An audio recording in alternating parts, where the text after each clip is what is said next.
خوشخبری سنائی گئی کہ بہت جلد یحییٰ نامی لڑکا پیدا ہوگا، وہ عیسیٰ علیہ السلام کی تصدیق کرے گا۔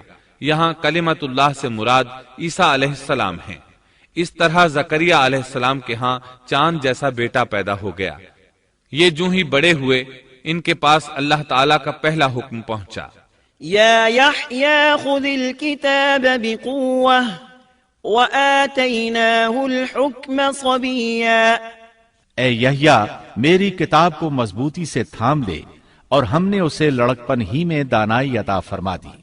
اللہ تعالیٰ نے آپ کو نو عمری ہی میں حکمت اور دانائی عطا فرما دی۔ تفاسیر میں ہے کہ بچوں نے یحییٰ علیہ السلام سے کہا آؤ کھیلیں۔ انہوں نے کہا ہم کھیل کود کے لیے پیدا نہیں کیے گئے، اور اس وقت ان کی عمر صرف 5 سال تھی۔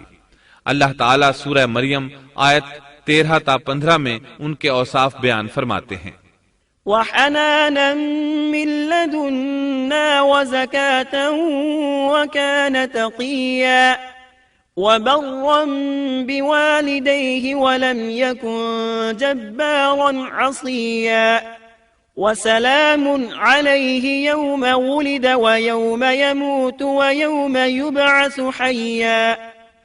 اور ہم نے انہیں اپنے پاس سے شفقت اور پاکیزگی بھی عطا فرمائی، اور وہ پرہیزگار شخص تھا اور اپنے ماں باپ سے نیک سلوک کرنے والا تھا، وہ سرکش اور گناہگار نہ تھا۔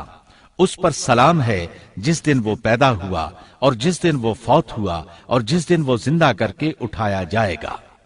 مورخین لکھتے ہیں کہ یحییٰ علیہ السلام کی پیدائش کے صرف 6 ماہ بعد عیسیٰ ابن مریم علیہ السلام پیدا ہوئے، یعنی زکریا علیہ السلام کی دعا کے 6 ماہ بعد مریم علیہ السلام کی طرف بھی اللہ تعالیٰ نے وحی بھیجی تاکہ اللہ تعالیٰ انہیں عیسیٰ علیہ السلام جیسا لخت جگر عطا کریں۔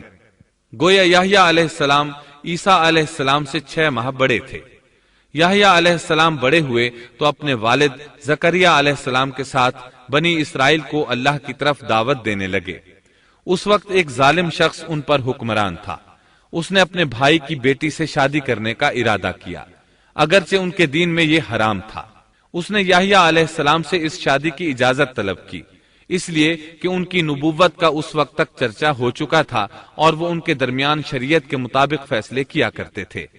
فتویٰ لینے کے لیے وہ تحفے تحائف کے ساتھ آپ کی خدمت میں آیا۔ یحییٰ علیہ السلام نے لوگوں کو جمع کیا اور خطبہ دیا کہ لڑکی کی اپنے چچا سے شادی حرام ہے۔ بادشاہ اور وہ لڑکی یہ فیصلہ سن کر غضبناک ہو گئے۔ لڑکی نے بادشاہ سے کہا تم یحییٰ کو قتل کرا دو، تب ہماری شادی ممکن ہے۔ بادشاہ نے ان کی طرف اپنے سپاہی روانہ کر دیے۔ اس وقت یحییٰ علیہ السلام محراب میں نماز ادا کر رہے تھے۔ سپاہیوں نے انہیں قتل کر دیا۔ اس طرح بادشاہ نے اپنی بھتیجی سے شادی کر لی۔ اس کے بعد انہوں نے آپ کے والد زکریا علیہ السلام کو بھی قتل کر دیا۔ اس طرح اس دور کے 2 نبی قتل کر دیے گئے۔ عیسیٰ علیہ السلام باقی رہ گئے۔ آپ یحییٰ علیہ السلام کی زندگی ہی میں نبی قرار پا چکے تھے۔ اس وقت آپ کی عمر 30 سال سے کچھ اوپر تھی۔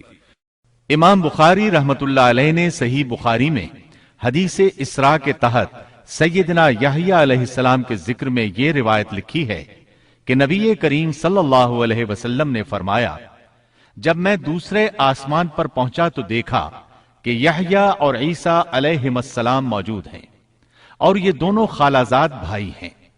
جبریل علیہ السلام نے کہا یہ یحییٰ اور عیسیٰ علیہم السلام ہیں، انہیں سلام کیجیے۔ میں نے انہیں سلام کیا، دونوں نے سلام کا جواب دیا۔ پھر دونوں نے کہا آپ کا آنا مبارک ہو اے ہمارے نیک بھائی اور نیک نبی۔ سیدنا زکریا علیہ السلام کے تذکرے میں یہ آ چکا ہے کہ یحییٰ علیہ السلام کی والدہ اور مریم علیہ السلام کی والدہ حقیقی بہنیں تھیں۔ اس لیے حدیث معراج میں نبی کریم صلی اللہ علیہ وسلم کا یہ فرمانا کہ سیدنا یحییٰ اور سیدنا عیسیٰ علیہم السلام خالازاد بھائی ہیں، اسی رشتے کی طرف اشارہ ہے۔